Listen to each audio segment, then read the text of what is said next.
Salut tout le monde, j'espère que vous allez bien. On se retrouve aujourd'hui pour un nouveau type de vidéo sur ma chaîne. Bon, ça ne va pas révolutionner Booktube, j'en suis bien consciente, puisque c'est une vidéo wishlist, que c'est pas la première fois qu'on en voit sur YouTube, enfin Booktube, mais moi c'est la première fois que j'en fais sur ma chaîne, donc je suis très contente. Donc qui dit nouveau format dit nouveau décor. Non, je plaisante, c'est pas du tout pour ça que je me suis mis là. En plus vous allez vous dire ça y est, on va avoir les feux de cheminée partout sur Booktube maintenant, parce que ça fait déjà deux vidéos que je vois avec ce genre de setup. Mais moi c'est juste que tout à l'heure j'ai filmé la vidéo devant mes bibliothèques et que j'ai rien pu en sortir puisque il est 10h30 et qu'il y a un brouillard de ouf et du coup il y a zéro luminosité. Là j'ai les 3 fenêtres qui me portent de la lumière, donc normalement ça devrait aller. Je croise les doigts parce que sinon désolé, vous aurez une vidéo de mauvaise qualité. Qu'est-ce que vous voulez que je vous dise? Parce que tout à l'heure que j'ai essayé de monter, comme je suis habillée en noir, que j'ai les cheveux assez foncés, et en fait on voyait, ça faisait pas des pixels, mais on voyait les couleurs du spectre en fait, du rouge, du bleu, du vert. Oui c'est bien ça, non, du jaune, du rouge, du bleu. Bref, on voyait le noir qui était en couleur en fait, parce qu'il n'y avait pas assez de luminosité. Bref, trêve de blabla, je vais vous présenter du coup, alors pas juste ma wishlist, enfin déjà parce que si je vous présentais ma wishlist entièrement, ça prendrait des heures. Non, mais j'ai décidé de vous faire en fait les derniers livres que j'ai ajoutés à ma wishlist. Comme ça voilà, ça pourrait être quelque chose que je peux faire assez souvent. Vous parler du coup des derniers livres dans ma wishlist. Donc c'est parti, on va commencer tout de suite. Donc le premier livre que j'ai ajouté, je l'ai ajouté le 22 janvier, on est le 25. C'est La route froide de Alex W. Inker chez Sarbacane Édition.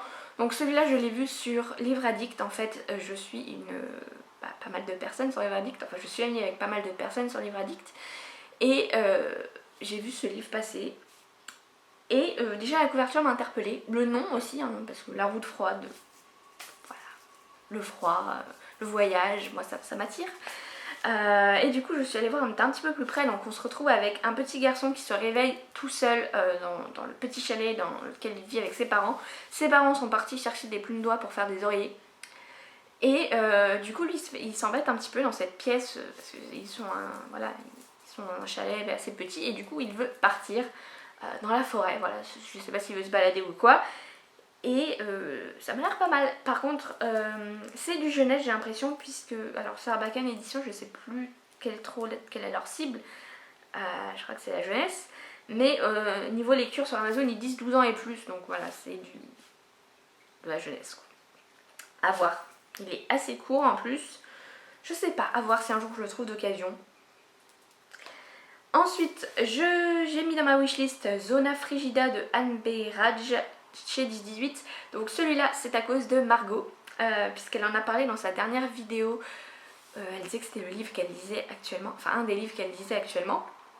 Je n'ai jamais lu cette autrice, je crois qu'elle a écrit la saga des Nechov, je sais pas c'est quoi le nom, mais c'est aussi une saga dont Margot parle assez souvent. Et là en fait on se retrouve sur un bateau de croisière, on est avec Béa qui veut s'offrir des vacances, elle est caricaturiste et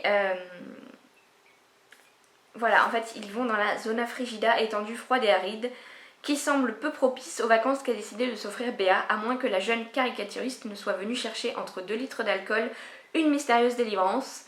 Et le petit truc qui m'a fait vouloir le mettre dans ma wishlist, c'est la croisière bascule bientôt dans un redoutable huis clos où s'abat glacial l'esprit de vengeance. Voilà. Huis clos, froid, allez. Bon, je me doute bien que c'est pas du thriller, mais voilà, je sais pas, j'ai envie de tester, pourquoi pas.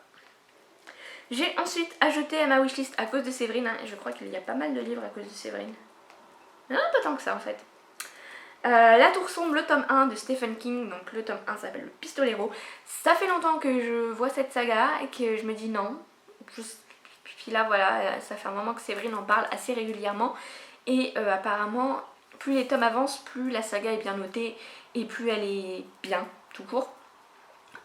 Du coup ça me donne un petit peu envie de m'y mettre, sachant que le tome 1 me fait un petit peu peur parce que le pistolero pour moi ça fait un peu western et tout, même la couverture ça fait, bon à part qu'il y a la tour mais sinon on se croirait un petit peu dans le désert, Ta, ta, ta. Je sais pas. Donc c'est vrai que le côté western peut-être peut me réfréner un petit peu parce que je n'aime pas ça. Mais bon. Apparemment les autres tomes après sont encore mieux. Donc hâte de voir ça. Ensuite, j'ai ajouté à ma wishlist La voleuse d'hommes de Margaret Atwood chez 10-18. Donc Margaret Atwood, je peux pas dire que j'aime cette autrice parce que je n'ai lu que La Servante écarlate que j'ai bien aimé. Mais j'ai déjà 2 autres livres d'elle dans ma palle, oui, que j'ai très envie de lire, qui m'attirent vraiment pas mal. Et donc là en fait on se retrouve avec 3 femmes qui sont amies mais qui ne sont pas devenues amies de façon conventionnelle on va dire. Elles sont devenues amies puisqu'elles ont la haine d'une même personne, une femme qui s'appelle Zenia, qui leur a volé leur mari à chacune. Voilà. Et donc là elles sont dans ce restaurant pour fêter sa mort. Voilà, c'est joyeux. Sauf qu'au moment où elles sont donc toujours dans ce restaurant, Zenia va débarquer, vous voyez, en mode plus conquérante que jamais, comme ils disent. Et là ça va être le choc. Comment ça se fait? Est-ce qu'elle est morte? Elle n'est pas morte, ta blabla. Et la dernière phrase c'est: le cauchemar va-t-il recommencer? Donc voilà, ça me tente aussi pas mal, surtout que j'ai vu les avis et ils sont vraiment... Voilà, il y a beaucoup de bonnes notes, bon il y en a des moins bonnes, mais bon c'est comme ça, ça peut pas plaire à tout le monde. Mais le premier commentaire c'est mon préféré de l'auteur, j'ai envie de dire ok, je veux tester. Et un autre commentaire disait...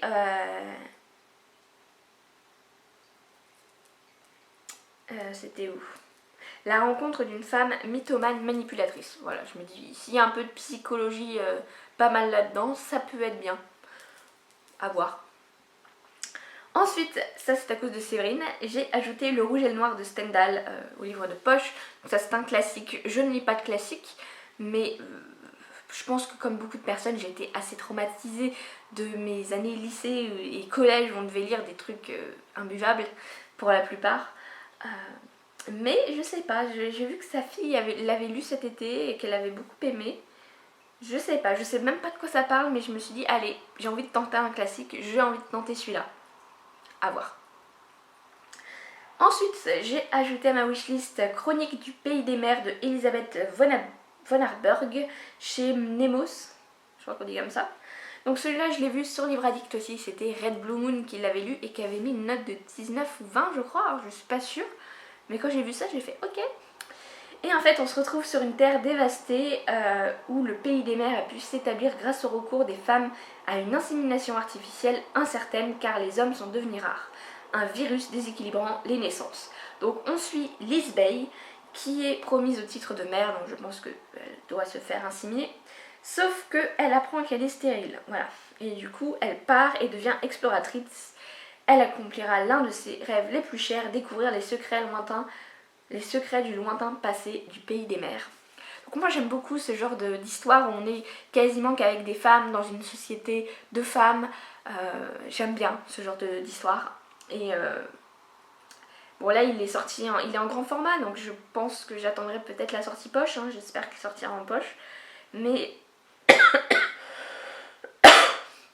ne vous inquiétez pas, je n'ai pas été en Chine. Ça va devenir la nouvelle blague ça. Bref, ou pas d'ailleurs, faut peut-être pas en blaguer. Je ne sais plus ce que je disais. Oui, je ne sais plus. Voilà, bref. Il m'a l'air vraiment bien. J'ai ensuite ajouté, enfin non, avant en fait, je dis ensuite mais je les prends dans l'ordre inverse. Oui, je commence du plus récent au plus ancien. Le taillissement des territoires de Peter Straub et Stephen King. Donc la première raison qui m'a fait l'ajouter à ma wishlist, c'est évidemment, comme vous pouvez le voir à la couverture, ma couleur préférée étant le violet, voilà, je n'ai pas pu résister. Voilà, c'est du Stephen King. Après, Stéphanie l'a lu, enfin elle a commencé il y a pas longtemps, Stéphanie de Piketty Booking, et elle l'a abandonné, voilà, donc je sais pas trop quoi en penser. Pour l'instant il est toujours dans ma wishlist, pardon. Mais moi ce qui me fait un petit peu peur c'est qu'on est avec un garçon de 12 ans, donc j'ai peur que ce soit un petit peu trop jeunesse. Voilà, je sais pas, à voir, je peux toujours tenter le coup. J'ai ensuite ajouté à ma wishlist, enfin avant, bon je vais pas le répéter à chaque fois, Le Berger de l'Avent. de Jon Kalman Stephenson chez, chez Zulma Édition. Donc là on se retrouve, bon c'est un livre je pense qui ne plaira pas à tout le monde hein, puisque bon on est en Islande, c'est pas ça qui va pas plaire à tout le monde, c'est le fait que ça a l'air d'être très, comment dire, très, ah je vais y arriver, pas dans l'action, voilà c'est ça que je cherchais. Puisqu'on est avec un berger qui s'appelle Bénédicte et qui part avec son bouc et son chien pour aller ramener les moutons pour l'hiver, puisque en Islande l'été je crois ils lâchent les moutons dans la nature, ils peuvent aller où ils veulent en fait. Et après le but c'est avant l'hiver, avant qu'il fasse froid, qu'ils les regroupent tous ensemble, sûrement pour les mettre dans une étable pour pas qu'ils meurent de froid quoi. Voilà, et donc là ça va être ça qu'on va suivre, donc c'est ce berger qui part pour regrouper ses moutons. C'est un très petit livre, il fait 87 pages chez Zulma. Mais en tout cas il est très bien noté, ça a l'air très beau. Et puis c'est en Islande donc voilà. Et voilà, je l'ai ajouté dans ma wishlist, mais je pense que c'est le genre de livre à lire pour l'avant justement, avant Noël. Donc peut-être l'année prochaine. Bon, je vais en rajouter encore quelques-uns, hein, et puis après ça s'arrêtera là. J'ai ajouté à ma wishlist, après avoir lu Nouvel An de Julie Zay, un nouveau Julie Zay qui est La fille sans qualité chez Babel. Donc là on se retrouve dans un lycée. Alors je vais vous lire le petit résumé, hein, c'est tout petit. Dans le microcosme d'un lycée privé fréquenté par des jeunes gens fortunés, je sais pas, j'allais dire autre chose, fortunés, Julie Zay campe l'engrenage implacable qui conduit deux adolescents à exercer un chantage sordide mêlant sadisme et perversion sur l'un de leurs professeurs.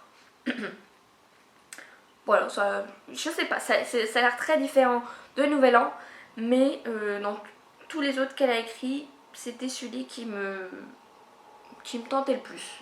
Donc à voir si je le trouve en occasion.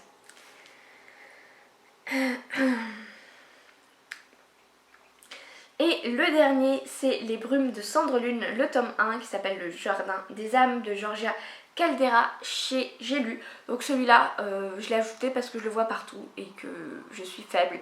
Et que quand je vois un livre partout, des fois, ça me donne envie de le lire. Des fois, ça me donne pas du tout envie. Mais là, oui. En plus, il y a une très belle couverture.